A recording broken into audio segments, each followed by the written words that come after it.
All right, what's up guys? So I'm running up a SaaS for a different website. A lot of you guys are directing your AI SaaS to your landing page, but if you're describing all your features in your freaking video, just direct them towards your sign up page. It's one less button, and I've actually seen my conversions go up just from doing that. So it's like 12:40 a.m. The great thing about SaaS is you just have to front load all the work, your design, the marketing. Obviously you got to validate your idea, but once all that is set, bro, it's pretty much passive. So that's what I'm doing right now. I'm about to click publish. Basically what this idea is, ChatGPT is obviously in the back end. You take a picture of your food and it tells you the rough amount of calories within your food. You take a picture of your body, it tells you the rough amount of body fat percentage you have. And then it has some other AI help chat tools. And I secured the domain caloriecamera.com, which is low-key pretty baller. So we're gonna see, bro. I'm gonna go to sleep. I'm gonna see if I get any free trials. And if I get free trials, then I'll just pump more money into Facebook ads. If I don't, I'll consider killing the idea, or it might be a marketing problem. So we'll see. Anyways, last video I said that my SaaS was at 3,900 MR, like monthly recurring revenue. So currently the MR, it's 4,200. It was 3,900 5 days ago. So as you guys can see, I'm seeing growth. Okay, so we're at 26 subscribers. Yesterday I was at 2. So we're gonna see how many views it is in the morning. I'll update you guys. It's actually 2 p.m. I'm editing the video right now. No free trials today, so I'm gonna let this run for another 24, 48, and then reroute from there. The YouTube channel got about 1,300 views so far. And it looks like a gloomy day today. The only time I'd recommend to move, even if you have an internet business, is if the weather is affecting your happiness. I think the weather is affecting my happiness.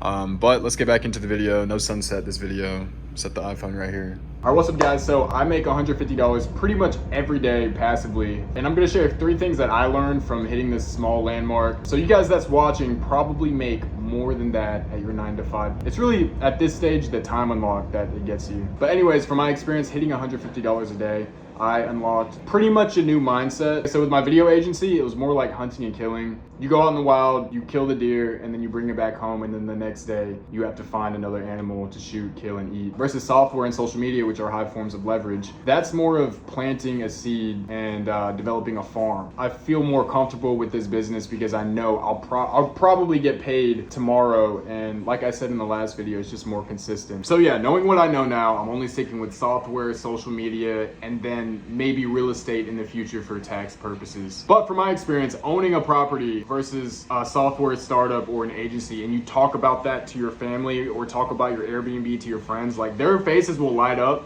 more so than if you talk about like an AI startup. So like to your everyday normal person, they will think that you are on your stuff even if you're not making as much money owning a property. So what I would recommend to you guys is if you guys are getting into ChatGPT, SaaS, AI, anything in that realm, go on Twitter. You guys are only polluting your digital environment with honestly like crap on Instagram. A lot of you guys are on Instagram, TikTok. You guys probably deleted Twitter like in high school. Guys, go on Twitter, just go through Iman Ghazi's following list because that's the first person I could think of in the space, and follow all the people he's following, and then go through those accounts and follow their following. So that's a way to integrate yourself into like this whole community. And then after a couple weeks, your X timeline will be flooded with a whole bunch of like 20, 30-year-olds doing tech startups. And if you're like an 18, 20-year-old, 25, like that's where you want to be at. Like if you're not in any group chats, that's the closest you're getting. So yeah, it really depends where you're at. Like if you're in the South, you know, probably real estate is going to be more validating to the people you know in real life versus software. If you're in LA, status is going to be worth more than, you know, your money. And then if you go up north, obviously money triumphs pretty much everything. And if you already come from a wealthy family, education triumphs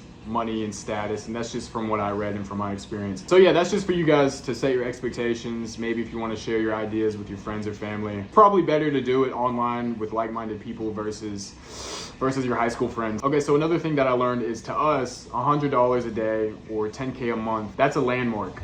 But in the nature of business, there are no landmarks. And that's a good thing, because whenever you get from 1K to 2K a month, there's no difference between that and 20K to 100K a month. Because if your systems and operations are in place, then if it's working now, it'll probably work in the future. Now, there are 2 things that's gonna mess you up. Your Stripe's gonna get shut down. Somebody commented that in the last video. My Stripe got shut down pretty freaking early. So for you guys, a heads up, make sure the name of your Stripe account matches the name of the bank account that's connected to it. So when my Stripe got locked, that's how I got around it. You just have to submit your bank account information. Sometimes when people start their LLC for their software business, that's where it backfires on them. And then they have to go into these weird loopholes where sometimes they'll Photoshop their bank account statements to like unlock their Stripe, or they'll buy an already used Stripe account. So you guys don't need to go through all that. Okay, so another thing that you guys should probably know when you start picking up momentum in your SaaS is when you run Facebook ads for your SaaS, a lot of people are going to be leaving hate comments in your comment section. And as the owner of your SaaS, you should not be worried about